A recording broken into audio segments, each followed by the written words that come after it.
Scan to unlock SOVI and ace your tests. Relative frequency charts look intimidating, but you can solve this problem in under 60 seconds by systematically evaluating each statement against the provided data points today.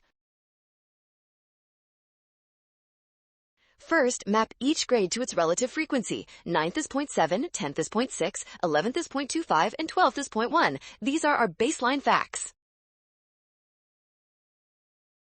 Now test the options. A is false because 0.6 is more than half. B fails since 12th grade is below 0.2. C is impossible without knowing total student counts. Finally, look at option E. Since 0.7 is the highest value on our chart, the 9th graders indeed have the greatest percentage. This statement must be true. Boom! Smart move! Scan the code. You can learn better with SOVI. Avoid assuming equal totals. Always use the given data to check all options carefully now.